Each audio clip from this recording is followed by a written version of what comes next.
Thank you. So today I'm going to talk about a very recent work that we did. So here we are going to talk about the model which we developed to train a machine to actually predict planet masses from observed disk profiles, that is protoplanetary disk. So more specifically, like we are trying to predict planet masses from the observed gas gaps in protoplanetary disk. So this work is done with collaboration with Minkai, and it's been recently accepted at ASIAA. And in today's work, I'm going to introduce the model and briefly talk about our network, which we call TPNet.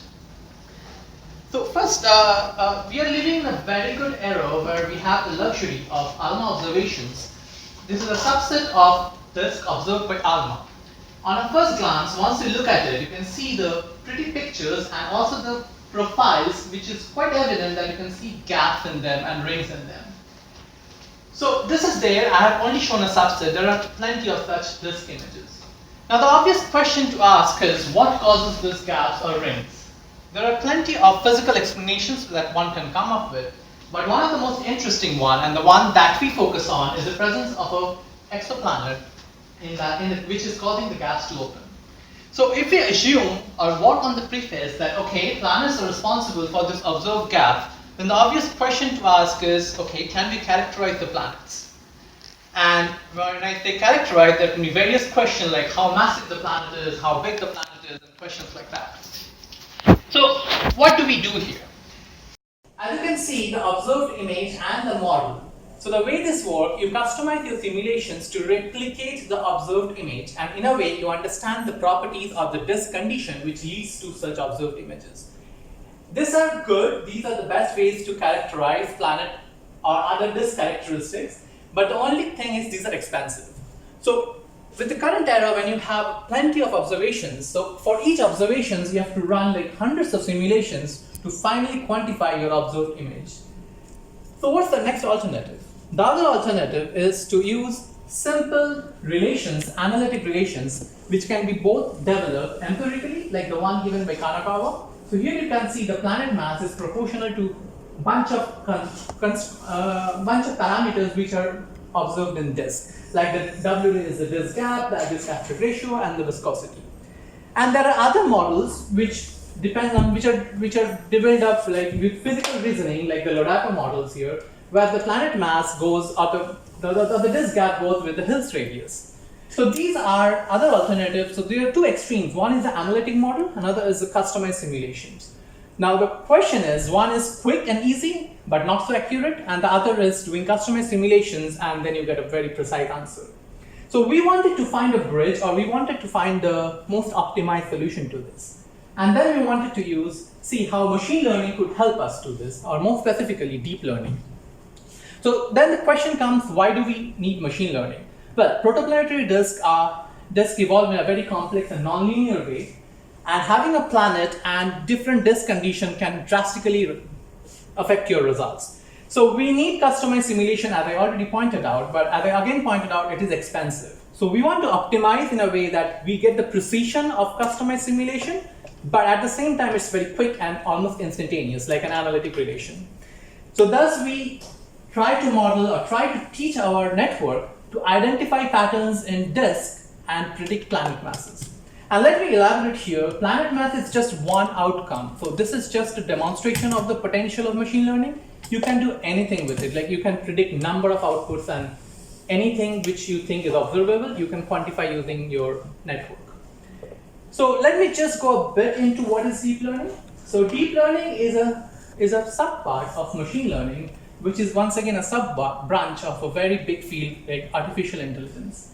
So I won't go into details of the other big avenues here. So but deep learning, just to give you a nice explanation here, deep learning allows machine to learn from data using neural network. It works, or you can say very nicely, it works like human brain, where you learn from examples. So if you're shown a bunch of images, you tend to pick up the characteristics and the working of the image. The similar way, neural network tries to learn from data sets. So we are going to use this potential of deep learning, and I've used TensorFlow, which is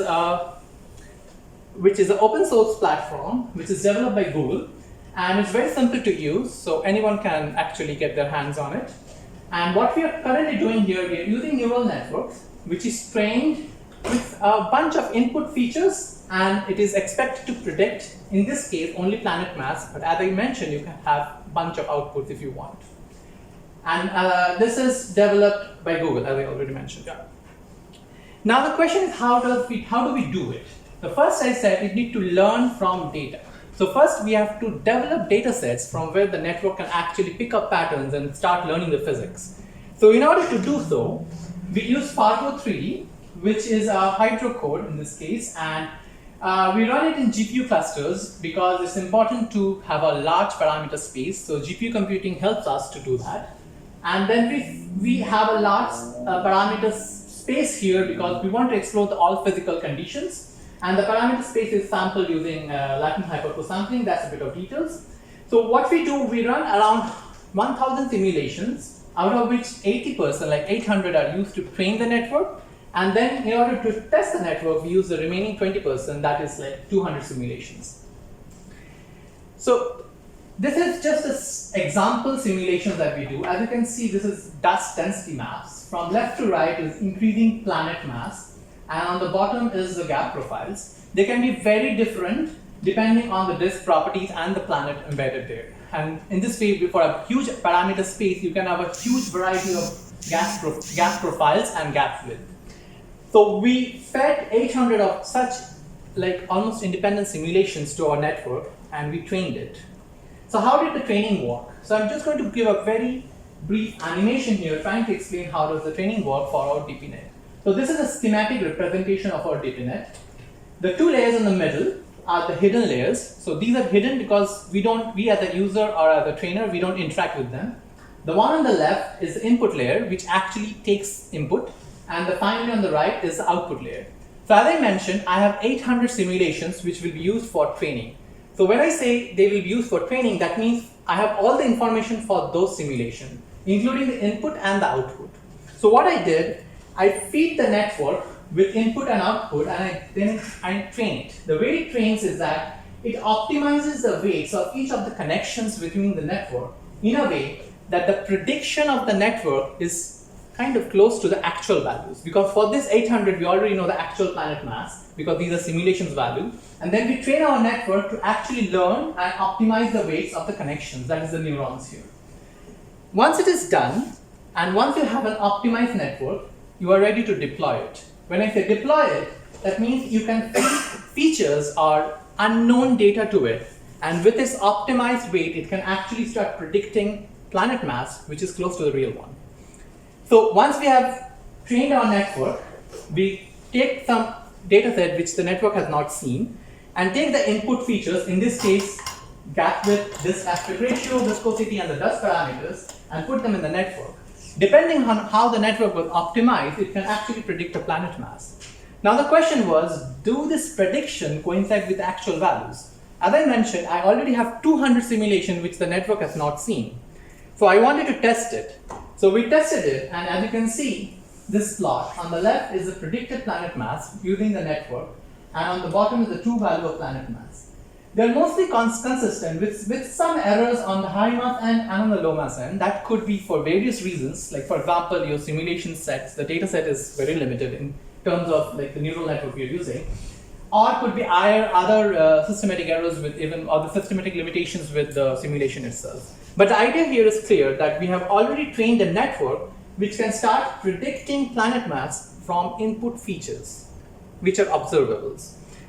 So what we do now, we take HL tau, the poster child in understanding like disk gaps and disk profiles, and so here is once again, this is like the observed image of HL tau on the right, and these have been already modeled by many independent groups. And as you can see, while the model using customized simulation, they predicted a planet mass of 0.2 Jupiter mass in each of the 3 gaps observed in HL tau. So what we wanted to do, we wanted to deploy our trained network using the input conditions which are given here. So what are the inputs here? The planet location, the width of the observed gap from the observations, the disk aspect ratio once again from the observations, the disk viscosity, the particle size, and the particle abundance, and also the dust profile here. So these numbers you see in the table are all from this observed image. I've collected them from a bunch of literature survey, and then it was time to actually test your neural network. So we test it, we deploy it, and it predicts planet masses of this order, which are kind of consistent, actually pretty good compared with customized simulation. So we have tested this with other disks like ACE209, and similarly we get results which are comparable to customized simulations. But what's the advantage here? This is instantaneous. Like you observe something, you measure a bunch of numbers, you put in your network, you get a result which is as good as customized simulation without doing hundreds and thousands of simulations.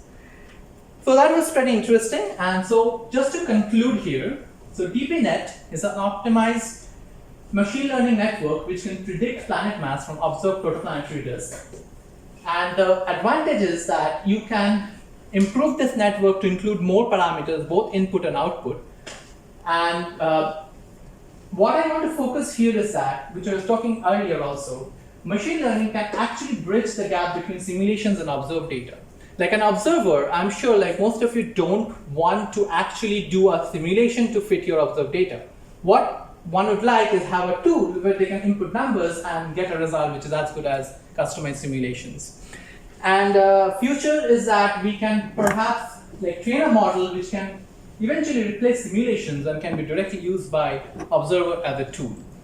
So just to give some future scopes here, to reiterate on some of the points that I've already talked about, DPNet here, which I've done, is just a demonstration of its potential. The output here, the planet mass for a given set of observed disk features, is just one example. But as you know, like the simulation, so this is a movie from one of the simulations. The gaps or the profiles or the gaps in the dust, they evolve over time. So here, when we were training our network, we just assumed that all the disks are in steady state, and whatever we are observing is in steady state. But of course, if we want to characterize the time evolution, like different disk age, that's also possible. You can actually train your network to identify disk age as one of the inputs. And not only that, like your planet could actually be migrating, so you can also get your planet positions. If you're interested in gaps, that's also possible. So as I said, the opportunity is infinite. It's just a matter of how you train your network and what precision or what do you want to actually customize your network to understand. So if you guys have data and if you want to like corroborate in anything that you think is observable, but you want to compare it with simulation, please feel free to get in touch and maybe we can develop a network together. Thank you. Thank you.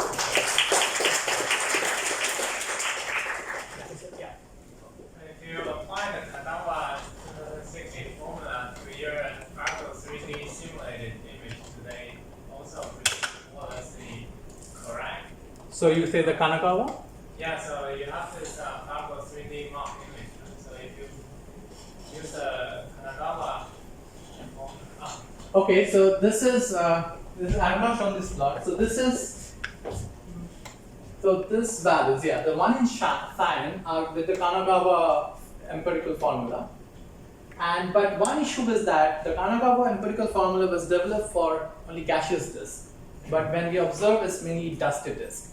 So we have already shown here, like if you use dust gaps, which are actually observable with the Kanagawa formula, then it over predicts like quite high here. But better is the Lodato model, which is more simplified. It is much closer to what our model DPNet predicts, but with some over and under predictions on both sides. Whereas compared to this blue line is the actual values of the planet mass, and our network kind of predicts quite close to it.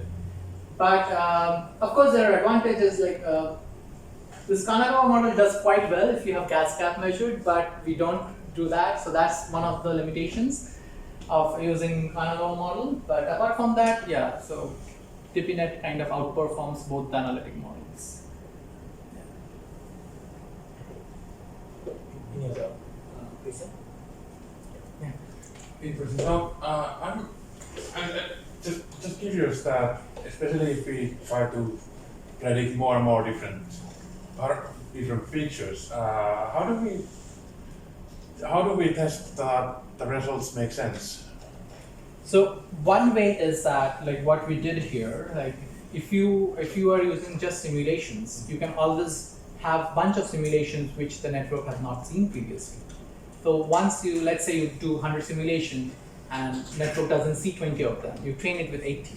So for the remaining 20, you already know the results, right? Because those are already simulated. Then you ask your network to predict those simulations. So that's one way of quantifying, okay, whether your network is actually performing on known values, because those are the known values. So similarly here, instead of planet mass, you could have other structures. Once you have the simulations, you can always test it. On your simulation data, of course, real world is a different challenge because we don't have enough observation to actually train our network. This is possible with simulations, and maybe even in future you can. Yeah. Thank you. Did you try to derive planet mass from TDS 70? I haven't done that, but yeah, we can try. That is the only case we know. So there's indeed planets. That is the only case which is observationally confirmed as planet. So. Okay, so that's something to, yeah, we can try. Thank you. So, yeah. How do you determine the number of neurons and the hidden layer to prevent overtraining or undertraining? Yeah, so in this case, like what we did, we tried to study the validation error for our testing data set. So we wanted to make sure, like we use something called early stopping, so make sure that the validation set is not, we are not overfitting the data. So this was mainly done with trial and error method, like I changed the number of neurons and the hidden layers to get an optimized value. But of course, a better way is to use more like some automated script, which I'm sure there are, which can actually help you to tune your hyperparameter. But for this model, we have mainly changed the number of layers, hidden layers, and the neuron like by hand with various parameter values, and we tried to optimize it in a way that it works. Yeah. Any other? Yeah. No. I have a very naive question. We saw that you had several outliers in your self-consistency testing, even if it, as I see, it still works better than analytical models. Could you improve your precision by increasing the number of the size of the training set? Yeah, or that's. do you reach diminishing returns at some point? So I think that's a good question. So for the current data which we have, it looks like increasing the number of data points might not help. It's more about simulations. Maybe we have to improve the simulations in for the parameter space we have done.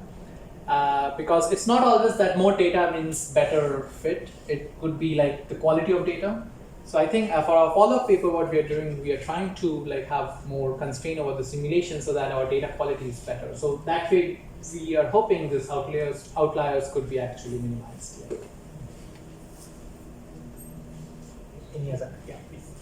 Can there be any way to estimate uncertainty in the planet mass?